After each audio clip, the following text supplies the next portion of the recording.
కేటీఆర్ గారు. Speaker sir, subject ఏంది, ఆయన ఏం మాట్లాడుతుంది సార్? మీరు మమ్మల్ని కంట్రోల్ చేస్తే కాదు సార్, ఆయన నియంత్రించాలి.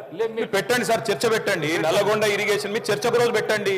మేము ఎన్ని లక్షల ఎకరాలకు నీళ్ళు ఇచ్చినప్పుడు హరీష్ రావు గారు చెప్పిండ్రు. రేపు చర్చ పెడితే సావధానంగా మొత్తం చెప్తాం. మంత్రి గారిని అడుగుతున్నాను నేను, మీరు మాతో తుంగతుర్తికి పోదాం, సూర్యాపేట పోదాం, కోదాడ పోదాం.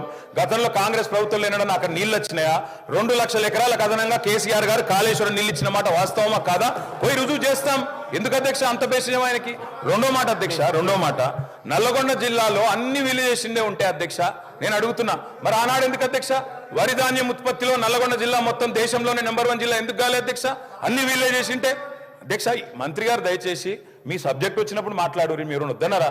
మీరు ముఖ్యమంత్రి గారు నేను మాట్లాడలేకపోతే నేనేం చేస్తాను నాకు అర్థం కాదు. అప్పుడప్పుడు నీ సబ్జెక్ట్ కూడా తీసుకోమని చెప్పు దయచేసి. అధ్యక్ష నేను మాట్లాడుతుంది రైతు బంధు మీద అధ్యక్ష. వారిని కంట్రోల్ చేయండి అధ్యక్ష. ఏం పద్ధతి అధ్యక్ష?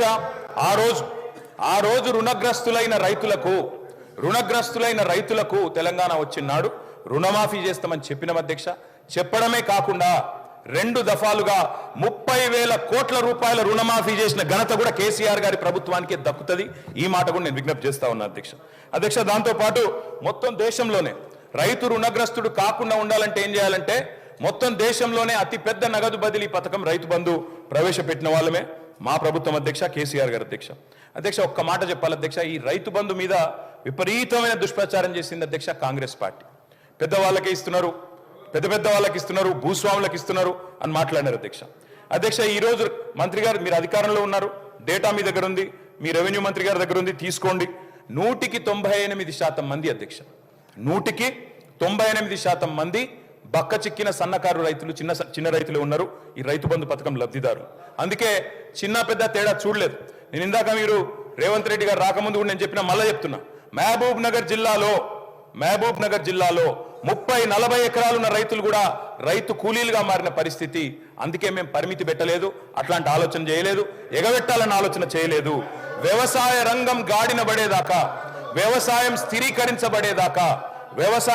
స్థిరీకరించబడేదాకా ఎన్ని కోటి ఆశలతోనైతే తెలంగాణ సాధించుకున్నారో తెలంగాణ రైతులు, వాళ్ళ కళ్ళల్లో వెలుగు నిండేదాకా ఖచ్చితంగా రైతుల మీద కోతలు పెట్టకుండా, రైతులకు పాబంది పెట్టకుండా మేము ఈ పథకాన్ని అమలు చేయాలని నిర్ణయం తీసుకున్నాం. భవిష్యత్తులో కూడా అట్లే అమలు చేయాలని చెప్పి మేము ఖచ్చితంగా ప్రభుత్వాన్ని కోరుతా ఉన్నాం. తప్పకుండా అదే రకంగా చేయాలని కోరుతా ఉన్నాం అధ్యక్ష. అశోక్ గులాటి, అరవింద్ సుబ్రహ్మణ్యం, రఘురామ్ రాజన్, అభిజిత్ బెనర్జీ లాంటి నోబెల్ గ్రహీతలు, అదేవిధంగా ఐక్యరాజ్య సమితి FAO వాళ్ళు కూడా, ఫుడ్ అండ్ అగ్రికల్చర్ ఆర్గనైజేషన్ మంత్రి గారు, వారు కూడా అభినందించిన పథకం రైతు బంధు. రైతును ఆదుకోవడానికి, వ్యవసాయాన్ని కాపాడుకోవడానికి ఈ తరహా పథకమే మేలని చెప్పి ఆ ఆర్థికవేత్తలు చెబితే, పశ్చిమ బెంగాల్ మన నుంచి ఆదర్శంగా తీసుకున్నది కృషి బంధు పెట్టింది. ఒడిశా మన నుంచి ఆదర్శంగా తీసుకొని కాలియా పథకం పెట్టింది. ఆఖరికి బీజేపీలు బయట చెప్పారు కానీ PM కిసాన్ కూడా కాపీ కొట్టి పెట్టిన పథకమే అధ్యక్ష. రైతు బంధును కాపీ కొట్టి PM కిసాన్ అని పెట్టుకున్నారు, కానన్లా కటింగ్లు పెట్టింది అధ్యక్ష. ఇప్పుడే మంత్రి గారు చెప్పారు అధ్యక్ష, 11 సీజన్లు 11 కాలాల పాటు 73,000 కోట్ల రూపాయలు రైతు ఖాతాల్లో జమ చేసిన ప్రభుత్వం కేసీఆర్ ప్రభుత్వం. ఆకలి కేకల నేలను అన్నపూర్ణగా మార్చింది BRS ప్రభుత్వం. రైతు విలువ పెరిగింది, రైతు భూముల విలువ పెరిగింది, సాగు సంబరమైంది. రైతు రంది మార్చిన గేమ్ చేంజర్ రైతు బంధు. అదేవిధంగా అధ్యక్ష, ఒక్క మాటలో చెప్పాలంటే ఏం జరిగింది అంటే, 2014లో ఆనాడు కేవలం, ఇది నా లెక్క కాదు అధ్యక్ష, RBI లెక్క, 2013-14లో ఆనాడు 34,30,000 ఎకరాల్లో సాగైతుంటే ఆనాటి ప్రొడక్షన్ 106,86,000 టన్నులు. ఇది RBI లెక్క అధ్యక్ష. అక్కడి నుంచి మేము దిగిపోయే నాటికి చూస్తే 34 లక్షల ఎకరాల్లో సాగవుతున్న తెలంగాణ పంటలు అల్టిమేట్ గా 59.89 లక్షలకు చేర్చినాం అధ్యక్ష.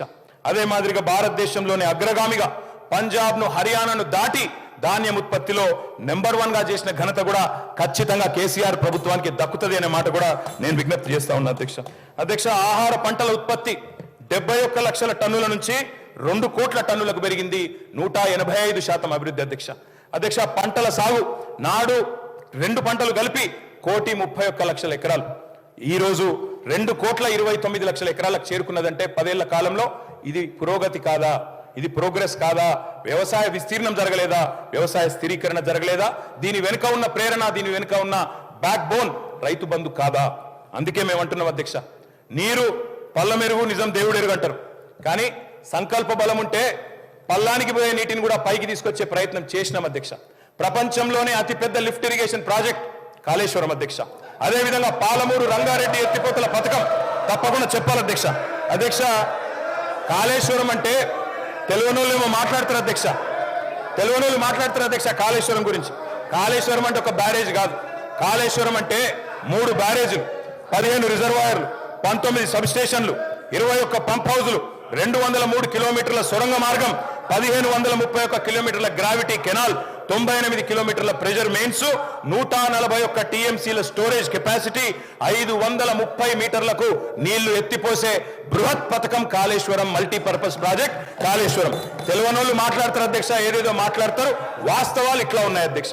అధ్యక్ష, నేను వారికి చెప్పేది వీటన్నిటి ఫలితంగా కేటీఆర్ గారు ప్లీజ్ సబ్జెక్టు డివియేషన్ కాకుండా ఎక్కడ డిబేట్ అయినా కాళేశ్వరం వల్ల సాగు విస్తీర్ణం పెరిగింది అంటున్నా, పెరగలేదంటే వాళ్ళని చెప్పమనండి, మేము వద్దంటామా సార్? అధ్యక్ష, అట్లా పాలమూరు రంగారెడ్డి ఎత్తిపోతల పథకం, అదేవిధంగా ఖమ్మం జిల్లాలో భక్త రామదాస్ పథకం, వ్యవసాయ శాఖ మంత్రి గారి కాన్స్టిట్యున్సీలో భక్త రామదాస్ సీతారామ ప్రాజెక్ట్, దశాబ్దాలు కరువుతో అల్లాడిన తెలంగాణను ఇవాళ మా 10 ఏళ్ల పాలనలో సుభిక్ష తెలంగాణగా, పాడి పంటల తెలంగాణగా చేసింది ఖచ్చితంగా బీఆర్ఎస్ ప్రభుత్వం అని బల్ల గుద్ది చెప్తున్నాం అధ్యక్ష. అధ్యక్ష, సాగునీటి పారకం 2014లో ఆనాడు 62,50,000 ఎకరాలు ఉంటే ఈ రోజు అధ్యక్ష 1,60,00,000 ఎకరాలకు చేరింది, 155% పెరిగింది. అంటే ఇది విస్తీర్ణం కాదా? వ్యవసాయ విస్తీర్ణం కాదా? రైతు బంధు దీనికి వెనకాల వెన్నుదన్నుగా నిలబడలేదా? అదనంగా సుమారు 1,00,00,000 ఎకరాలు సాగులోకి తెచ్చాము అంటే ఆ సాగు చేయని రైతులకు కూడా ఇచ్చిన ప్రోత్సాహకం వల్లనే, సాగు చేయని రైతులకు కూడా రైతు బంధు ఇవ్వడం వల్లనే వాళ్ళకు కూడా మీరు చెప్పిన లెక్క ప్రకారమే మంత్రి గారు, మీరు చెప్పిన లెక్క ప్రకారమే 19-20లో సాగైన విస్తీర్ణం 1,41,41,00,000 ఎకరాలు. అదే 20-21కి 2,04,00,000 ఎకరాలకు పెరిగింది. 21-22కు 2,12,00,000 ఎకరాలకు పెరిగింది. 22-23కు 2,06,00,000 పెరిగింది. 23-24కు 2,07,00,000 పెరిగిందంటే సాగు చేయని ఆయనకు కూడా ప్రోత్సాహకం ఇచ్చి చెయ్యి సాగు అంటే రైతుకు వెన్ను దండుగా నిలబడితేనే ఇది పెరిగింది తప్ప ఉత్తగానే మాటలతో పెరగలేదు అధ్యక్ష. అధ్యక్ష, బియ్యం ఉత్పత్తి తీసుకుంటే రైతులు, తెలంగాణ రైతులు మనందరం గర్వపడే విధంగా వారు కూడా వ్యవసాయం చేసినారు. 2013-14లో మొత్తం బియ్యం ఉత్పత్తి రాష్ట్రం నుంచి 57,00,000 టన్నులు, అది 23-24 నాటికి 1,68,00,000 టన్నులకు పెరిగింది అధ్యక్ష. మొత్తం ఉమ్మడి రాష్ట్రంలో ఆనాడు ఉమ్మడి ఆంధ్రప్రదేశ్లో 2013-14 ఏపీ తెలంగాణ 2 కలిపి కూడా FCIకి మొత్తం జోకిన ధాన్యం 81,00,000 టన్నుల అధ్యక్ష. కానీ దక్కడి నుంచి 2021 వస్తే కేవలం 6 ఏళ్లలోనే 95,00,000 టన్నులు ఒక్క తెలంగాణ రైతులు పండించిన ధాన్యమే FCI కొనలేక చేతులెత్తేసే పరిస్థితి వచ్చిన మాట వాస్తవమా కాదా? మా గౌరవ వ్యవసాయ మంత్రి గారు నేను అడుగుతా ఉన్నా అధ్యక్ష. 10 ఏళ్లలో, మొత్తం 10 ఏళ్లలో కేసీఆర్ గారి ప్రభుత్వంలో రైతన్నల నుంచి మా ప్రభుత్వం కొనుగోలు చేసిన ధాన్యం విలువ 1,34,000 కోట్లు అధ్యక్ష. 1,34,000 కోట్లు అనే మాట నేను విజ్ఞప్తి చేస్తా ఉన్నా. ఆనాడు 14-15లో మరి 24,00,000 టన్నులు మాత్రమే కొనుగోలు చేస్తే వారికేం సంబంధం సార్? వారికేం సంబంధం సార్?